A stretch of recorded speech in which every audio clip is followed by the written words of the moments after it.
As each month goes by, there are always different gardening tasks to be working on, but right now during the month of May, I'm sure that you already have some plants growing, and so I want to go over a few of my best tips for this time of year. So to start off, let's talk about watering.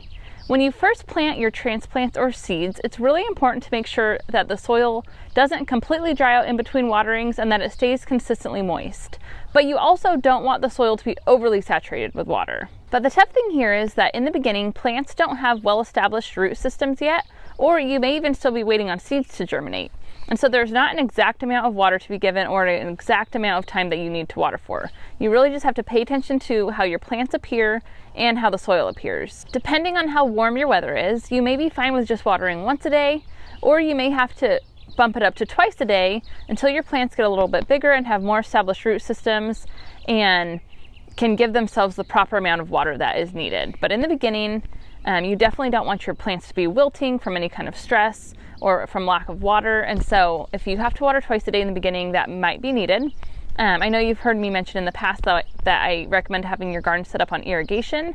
So in the beginning, I usually have mine set to water once a day for about 10 minutes, but I still come out and I check on everything. I make sure all the plants appear healthy and that they're not wilted and that the soil isn't drying out.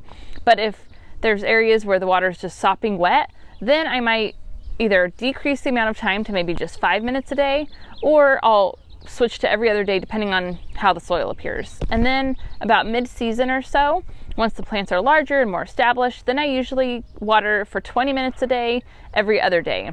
But this will vary from place to place and from garden to garden, depending on the structure of your soil and the size of your plants and all the other factors that contribute to how quickly your soil dries out. And so you will have to judge the amount of time that you water based on your own garden and how your own soil and your plants appear. One of the things that you can do is stick your finger in the soil prior to watering, and if it's still moist an inch down, you're probably good, or you're giving the proper amount of water.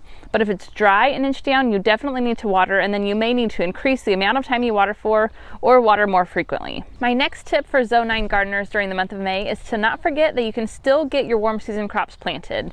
We have such a long growing season, and so if you haven't got anything in the ground yet, you still can. Just keep in mind that if you're going to transplant, it's best to do so early in the morning when it's cooler and not in the middle of the day when it's the most hot, and then also watering your plants well to avoid transplant shock. But then also remember that there are so many vegetables that you can plant directly by seed. You don't always have to plant as transplants. I love to plant transplants in the beginning of the season to get a head start, but then I will plant by seed either on the same day or maybe a couple weeks later so that I have spaced out plants that are at different stages of their growth. For example, I have these cucumber plants that are planted right here that I planted as transplants, and then I have seeds growing that haven't germinated yet.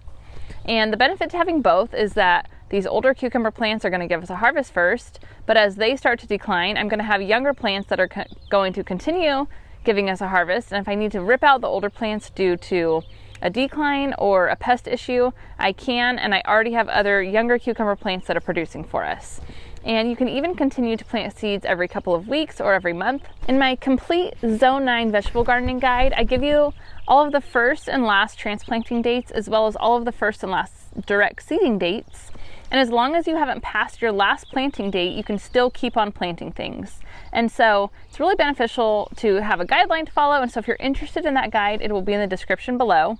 And my next tip for Zone 9 gardeners during the month of May is to plan out the crops that you want to preserve. You can always preserve vegetables in small batches, but it's just a lot easier to have one big batch of whatever it is that you want to can or preserve and do one large batch at once. Whether you're making pickles, pickled okra, homemade tomato sauce, salsa, whatever it is, if you're already in the process of canning, it's just easier to do one large batch. So I planted 12 Roma tomato plants so that we could get one huge harvest of tomatoes at once and make one huge batch of sauce.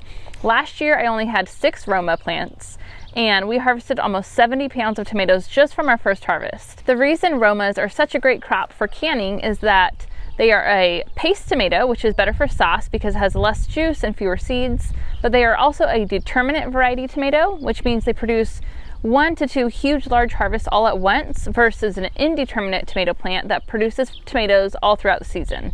So you'll get one huge harvest all at once versus just picking a few tomatoes here and there.